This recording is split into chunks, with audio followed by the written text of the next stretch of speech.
પાણી તો આપતા નથી, પણ સવારે અને સાંજે 2 ટાઈમ પાણી તો આવે જ છે, એટલે સારું કામ કર્યું છે. પણ હજુ સરપંચ ગણપતભાઈ પોંચાભાઈ માછી અને તલાટી કમ મંત્રી સાહેબ, તમારે હજુ 2 વસ્તુ બાકી રહી છે. એક ગામમાં રહેલા પંચરો અને કુડી બનાવવાની. ત્યારબાદ નવીવાડી ગામની અંદર હું બધા વ્યક્તિઓને મુલાકાત કરી હતી.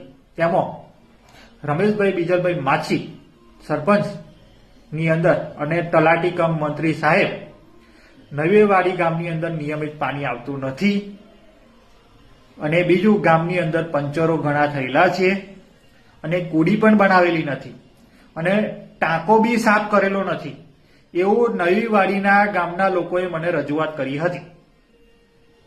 હજુ સુધી કોઈ પણ જાતની કાર્યવાહી કરવામાં આવેલી નથી.